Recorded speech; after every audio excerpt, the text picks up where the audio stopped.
The Barbarians at the Gates of Paris by Theodore Dalrymple.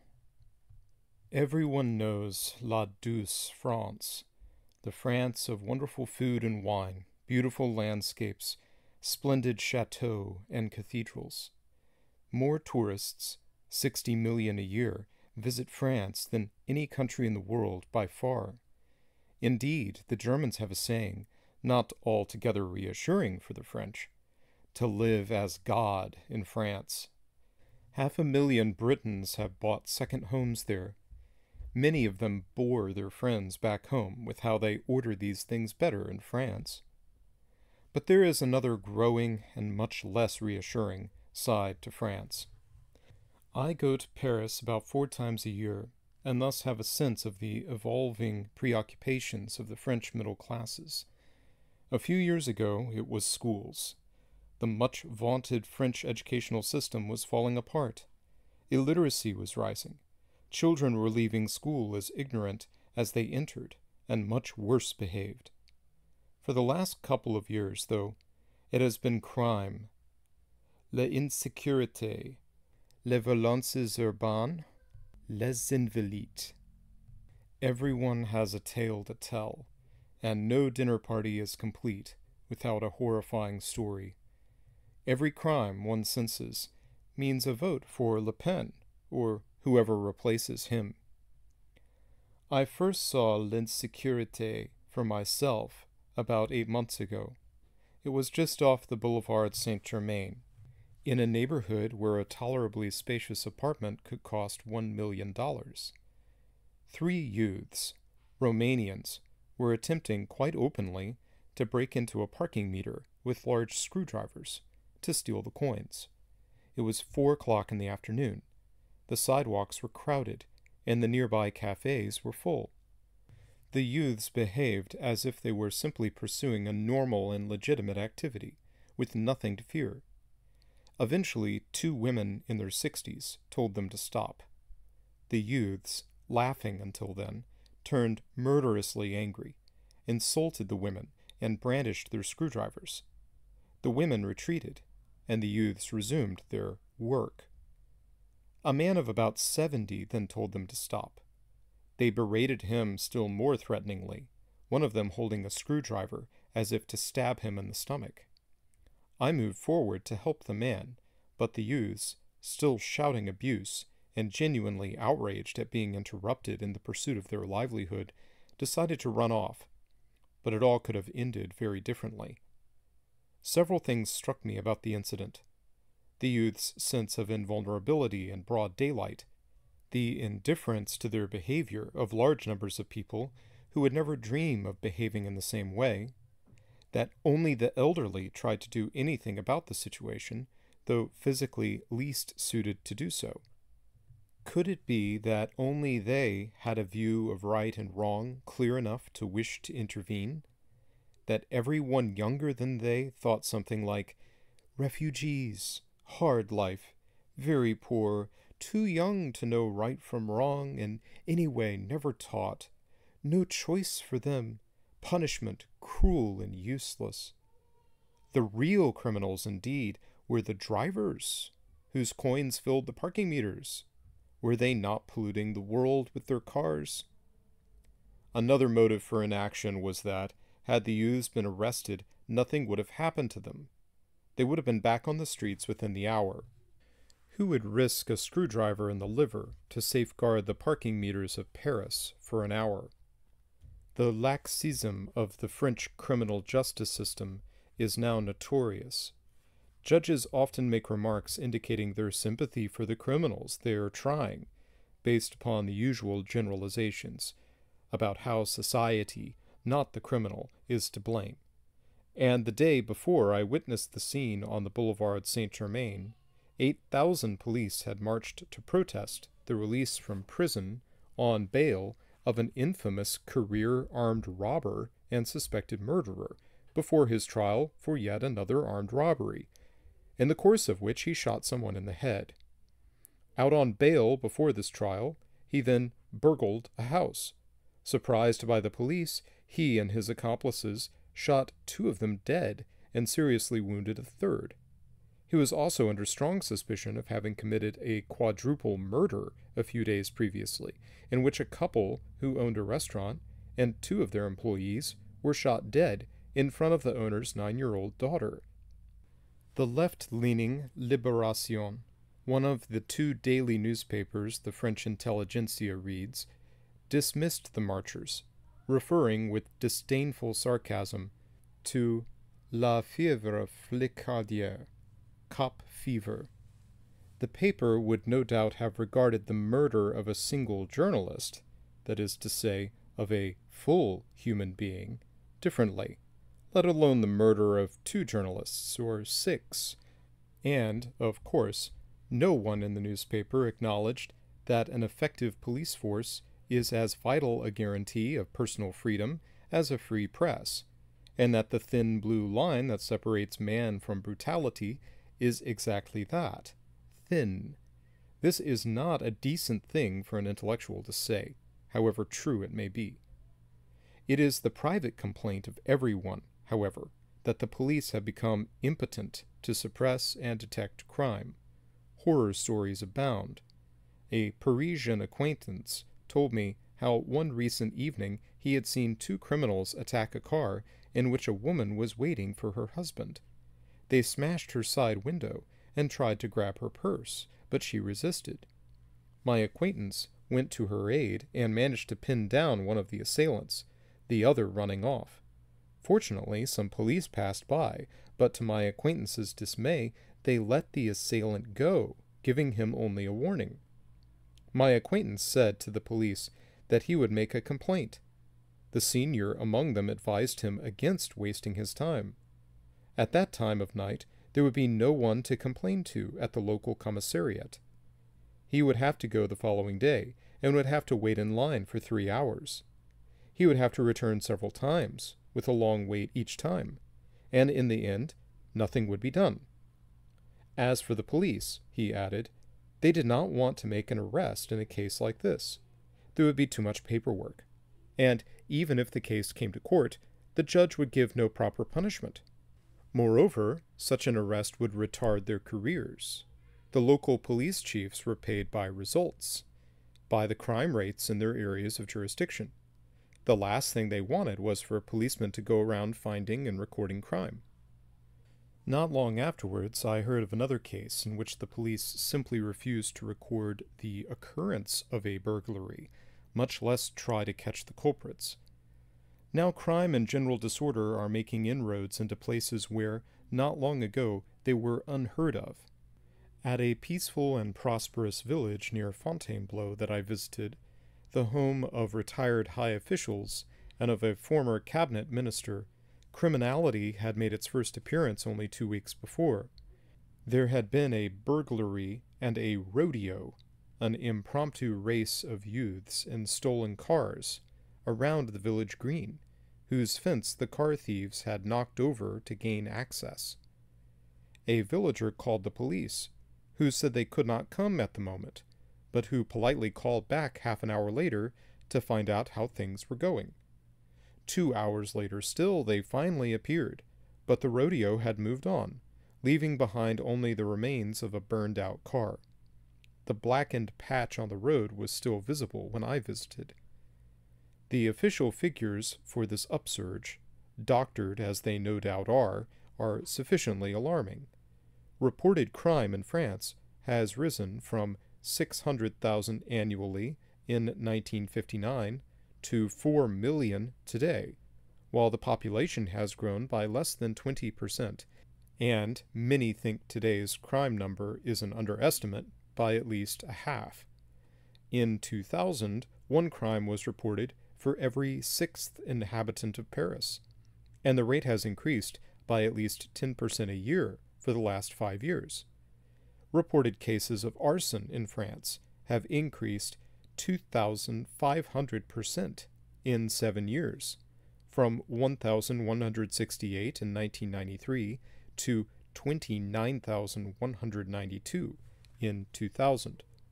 Robbery with violence rose by 15.8% between 1999 and 2000, and 44.5% since 1996, itself no golden age.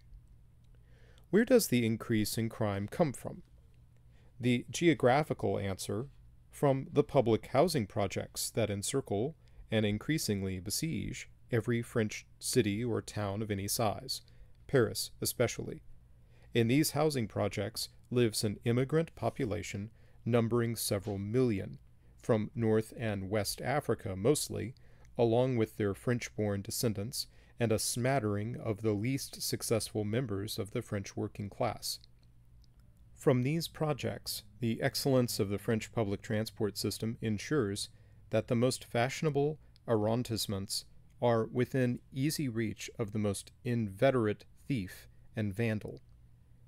Architecturally, the housing projects spring from the ideas of Le Corbusier, the Swiss totalitarian architect, and still the untouchable hero of architectural education in France, who believed that a house was a machine for living in, that areas of cities should be entirely separated from one another by their function, and that the straight line and the right angle held the key to wisdom, virtue, beauty, and efficiency. The mulish opposition that met his scheme to pull down the whole of the center of Paris and rebuild it according to his rational and advanced ideas baffled and frustrated him. The inhuman, unadorned, hard-edged geometry of these vast housing projects in their unearthly plazas brings to mind Le Corbusier's chilling and tyrannical words: "The despot is not a man. It is the correct, realistic, exact plan that will provide your solution once the problem has been posed clearly. This plan has been drawn up well away from the cries of the electorate or the laments of society's victims. It has been drawn up by serene and lucid minds." But what is the problem to which these housing projects, known as cités, are the solution conceived by serene and lucid minds like Le Corbusier's? It is the problem of providing an habitation de loyer modéré, a house at moderate rent, shortened to HLM, for the workers, largely immigrant, whom the factories needed during France's great industrial expansion from the 1950s to the 1970s, when the unemployment rate was 2% and cheap labor was much in demand. By the late 80s, however, the demand had evaporated, but the people whose labor had satisfied it had not, and together with their descendants and a constant influx of new hopefuls, they made the provision of cheap housing more necessary than ever. An apartment in this publicly owned housing is known as a logement, or lodging, which aptly conveys the social status and degree of political influence of those expected to rent them.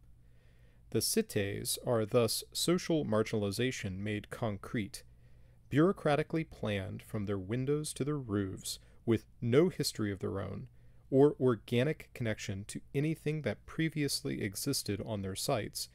They convey the impression that, in the event of serious trouble, they could be cut off from the rest of the world by switching off the trains, and by blockading with a tank or two the highways that pass through them, usually with a concrete wall on either side, from the rest of France to the better parts of Paris. The average visitor gives not a moment's thought to these cités of darkness as he speeds from the airport to the city of light. But they are huge and important, and what the visitor would find there, if he bothered to go, would terrify him. A kind of anti-society has grown up in them, a population that derives the meaning of its life from the hatred it bears for the other, official society in France. This alienation, this gulf of mistrust, greater than any I have encountered anywhere else in the world, including the black townships of South Africa during the apartheid years, is written on the faces of the young men, most of them permanently unemployed, who hang out in the pocked and potholed open spaces between their logements. When you approach to speak to them, their immobile faces betray not a flicker of recognition of your shared humanity. They make no gesture to smooth social intercourse. If you are not one of them, you are against them. Their hatred of official France manifests itself in many ways that scar everything around them. Young men risk life and limb to adorn the most inaccessible surfaces of concrete with graffiti. Bassez la police. Fuck the police, being the favorite theme. The iconography of the cités is that of uncompromising hatred and aggression. A burned-out and destroyed community meeting place in the Les Tartarettes project, for example, has a picture of a science fiction humanoid, his fist clenched as if to spring at the person who looks at him, while to his right is an admiring portrait of a huge, slavering pit bull, a dog by temperament and training capable of tearing out a man's throat, the only breed of dog I saw in the cités, paraded with menacing swagger by their owners. There are burned out and eviscerated carcasses of cars everywhere. Fire is now fashionable in the cités. In Les Tartarettes, residents had torched and looted every store, with the exceptions of one government-subsidized supermarket and a pharmacy. The underground parking lot, charred and blackened by smoke like the vault of an urban hell, is permanently closed. When the agents of official France come to the cités, the residents attack them. The police are hatred. One young Malian, who comfortingly believed that he was unemployable in France because of the color of his skin, described how the police invariably arrived like a raiding party, with batons swinging, ready to beat whoever came within reach, irrespective of who he was or of his innocence of any crime, before retreating to safety to their commissariat. The conduct of the police, he said, explained why residents threw Molotov cocktails at them from their windows. Who would tolerate such treatment at the hands of une police fasciste? Molotov cocktails also greeted the President of the Republic, Jacques Chirac, and his Interior Minister, when they recently campaigned at two cités, Les Tartarettes and Les Musiciens. The two dignitaries had to beat a swift and ignominious retreat, like foreign overlords visiting a barely held and hostile suzerainty. They came, they saw, they scuttled off. Antagonism toward the police might appear understandable, but the conduct of the young inhabitants of the cités toward the firemen who came to rescue them from the fires they themselves started gives a dismaying glimpse into the depth of their hatred for mainstream society. They greet the admirable firemen, whose motto is sauver ou périr, save or perish, with Molotov cocktails and hails of stones when they arrive on their mission of mercy, so that armored vehicles frequently have to protect the fire engines. Benevolence inflames the anger of the young men of the cités as much as repression, because their rage is inseparable from their being. Ambulancemen who take away a young man injured in an incident routinely find themselves surrounded by the man's friends and jostled, jeered at, and threatened, behavior that, according to one doctor I met, continues right into the hospital, even as the friends demand that their associate should be treated at once before others. Of course, they also expect him to be treated as well as anyone else, and in this expectation they reveal the bad faith, or at least ambivalence, of their stance toward the society around them. They are certainly not poor, at least by the standards of all previously existing societies. They are not hungry. They have cell phones, cars, and many other appurtenances of modernity. They are dressed fashionably, according to their own fashion, with a uniform disdain of bourgeois propriety and with gold chains round their necks. They believe they have rights, and they know they will receive medical treatment, however they behave. They enjoy a far higher standard of living, or consumption, than they would in the countries of their parents' or grandparents' origin, even if they labored there 14 hours a day to the maximum of their capacity. But this is not a cause for gratitude.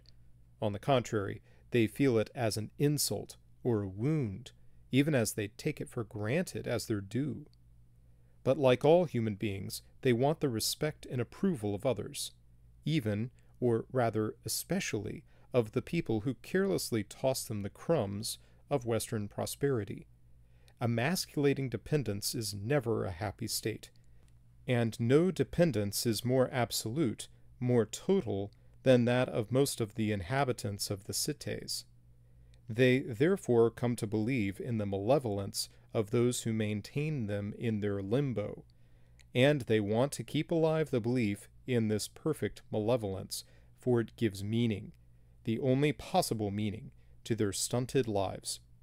It is better to be opposed by an enemy than to be adrift in meaninglessness, for the simulacrum of an enemy lends purpose to actions whose nihilism would otherwise be self-evident. That is one of the reasons that, when I approach groups of young men in Les Musiciens, many of them were not just suspicious, though it was soon clear to them that I was no member of the enemy, but hostile. When a young man of African origin agreed to speak to me, his fellows kept interrupting menacingly. "Don't talk to him," they commanded, and they told me, with fear in their eyes, to go away.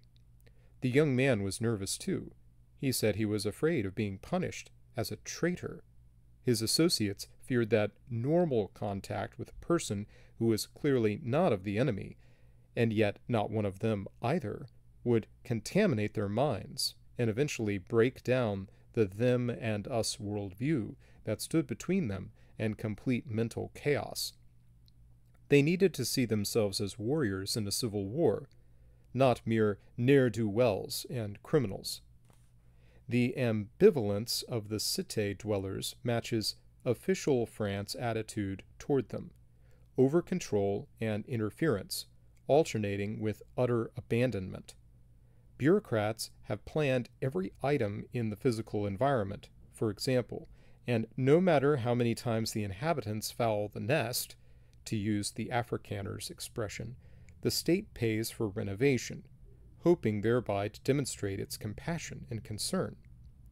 To assure the immigrants that they and their offspring are potentially or already truly French, the streets were named for French cultural heroes, for painters in Les Tartarettes, Rue Gustave Courbet, for example, and for composers in Les Musiciens, Rue Gabriel Faure.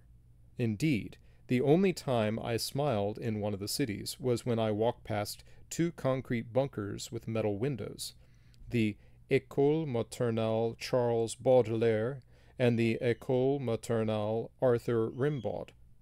Fine as these two poets are, theirs are not names one would associate with kindergartens, let alone with concrete bunkers. But the heroic French names point to a deeper official ambivalence. The French state is torn between two approaches. Courbet, Faure, nos ancêtres, les Gaulois, on the one hand, and the shibboleths of multiculturalism on the other.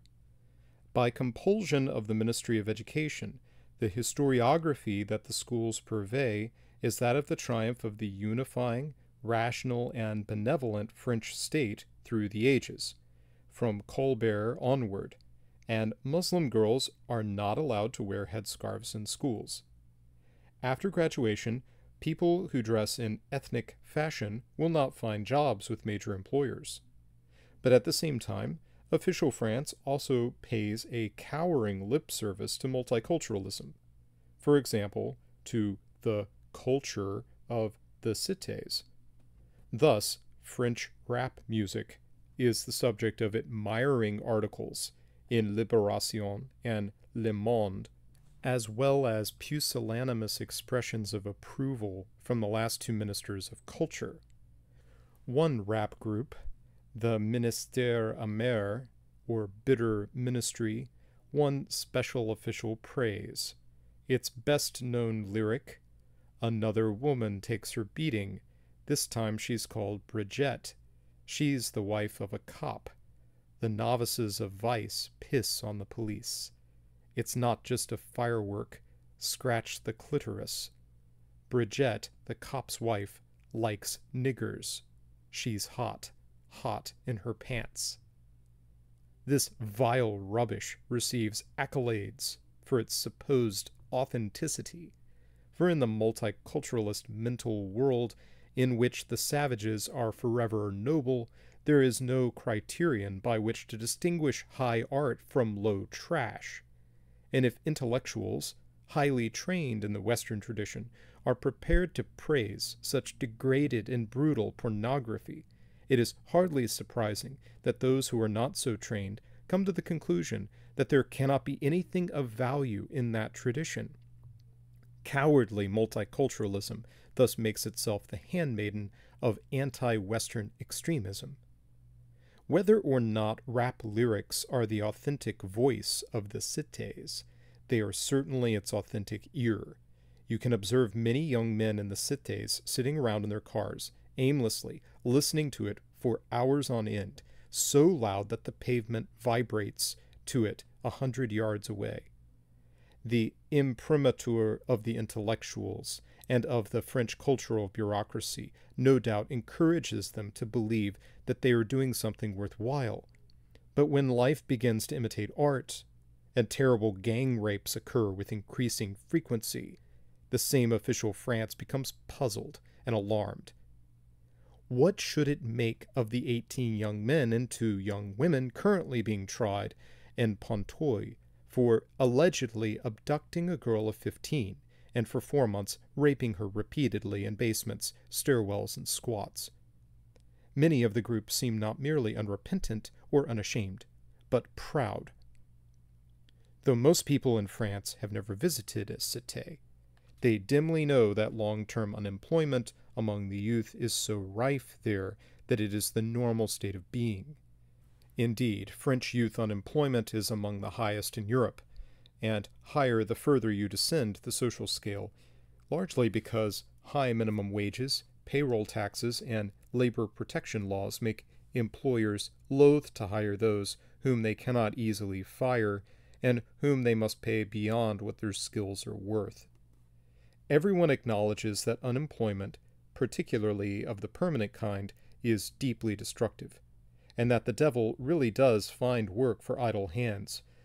But the higher up the social scale you ascend, the more firmly fixed is the idea that the labor market rigidities that encourage unemployment are essential both to distinguish France from the supposed savagery of the Anglo-Saxon neoliberal model. One soon learns from reading the French newspapers what Anglo-Saxon connotes in this context, and to protect the downtrodden from exploitation. But the labor market rigidities protect those who least need protection while condemning the most vulnerable to utter hopelessness. And if sexual hypocrisy is the vice of the Anglo-Saxons, economic hypocrisy is the vice of the French.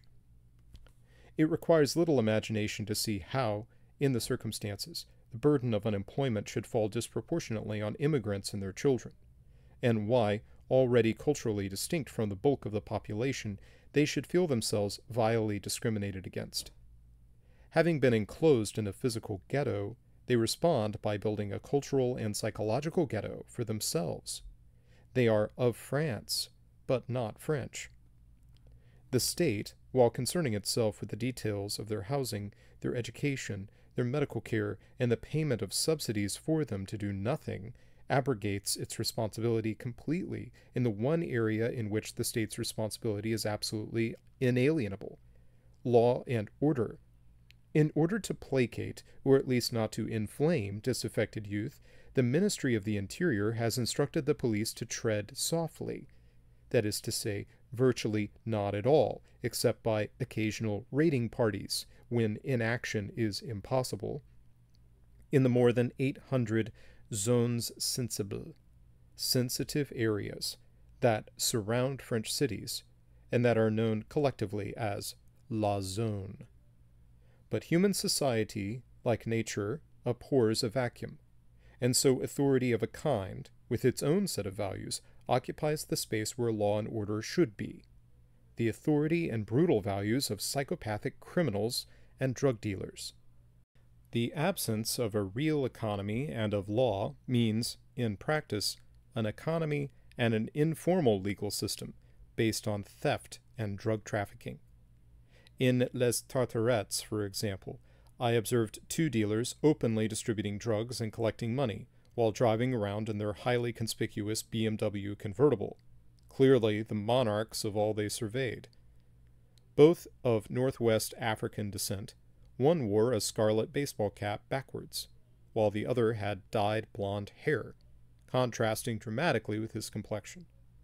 Their faces were as immobile as those of potentates receiving tribute from conquered tribes.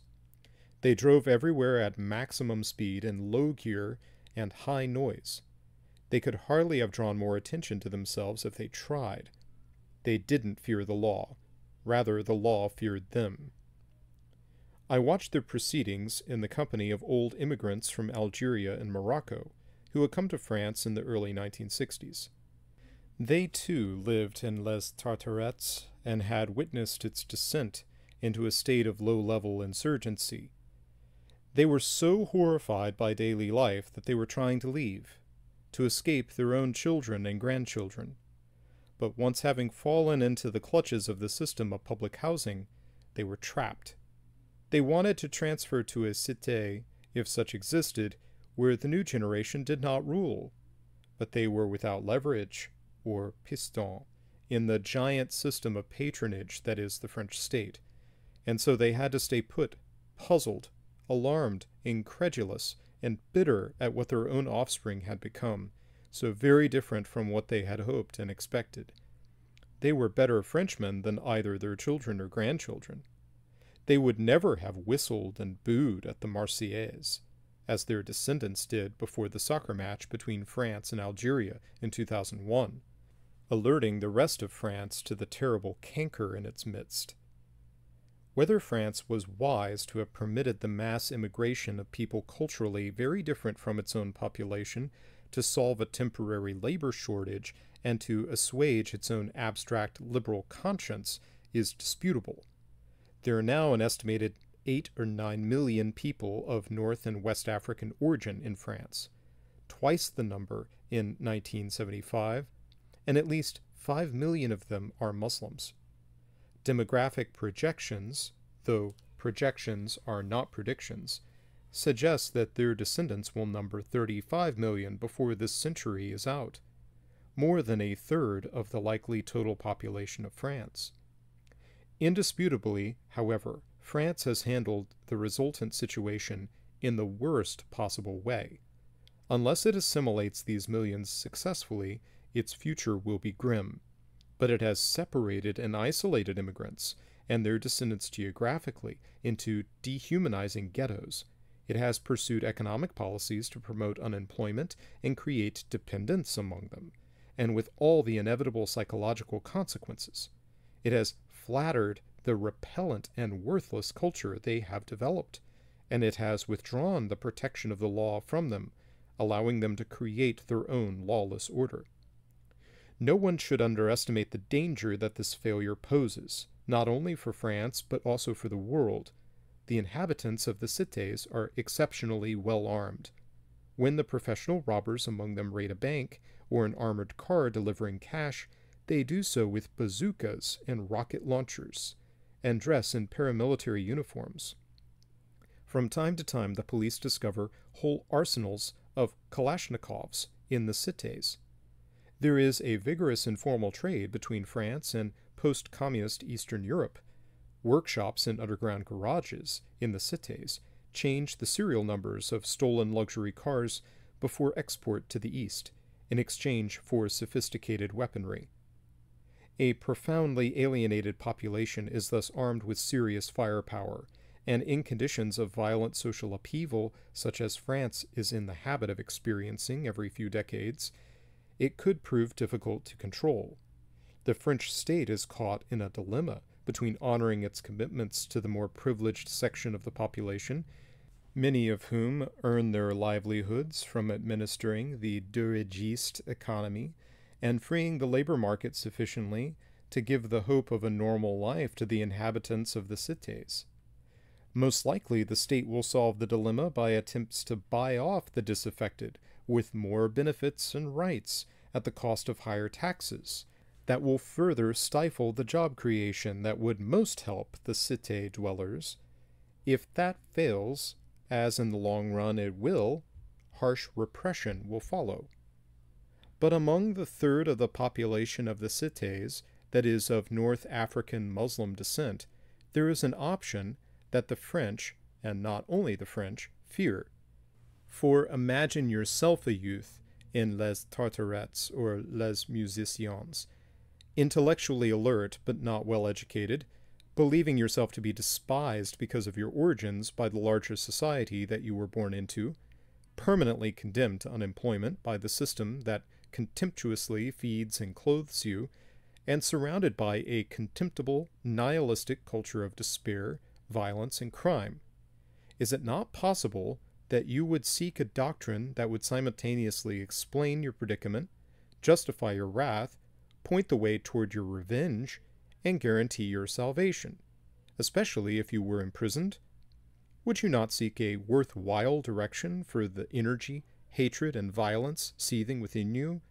A direction that would enable you to do evil in the name of ultimate good? It would require only a relatively few of like mind to cause havoc. Islamist proselytism flourishes in the prisons of France, where 60% of the inmates are of immigrant origin, as it does in British prisons. It takes only a handful of Zacharias Massoui to start a conflagration. The French knew of this possibility well before September 11th. In 1994, their special forces boarded a hijacked aircraft that landed at Marseille and killed the hijackers, an unusual step for the French, who have traditionally preferred to negotiate with or give in to terrorists. But they had intelligence suggesting that, after refueling, the hijackers planned to fly the plane into the Eiffel Tower. In this case, no negotiation was possible. A terrible chasm has opened up in French society, dramatically exemplified by a story that an acquaintance told me. He was driving along a 6-lane highway with housing projects on both sides when a man tried to dash across the road. My acquaintance hit him at high speed and killed him instantly. According to French law, the participants in a fatal accident must stay as near as possible to the scene until officials have elucidated all the circumstances. The police, therefore, took my informant to a kind of hotel nearby, where there was no staff, and the door could be opened only by inserting a credit card into an automatic billing terminal. Reaching his room, he discovered that all the furniture was of concrete, including the bed and the wash basin, and attached either to the floor or walls. The following morning, the police came to collect him, and he asked them what kind of place this was. Why was everything made of concrete?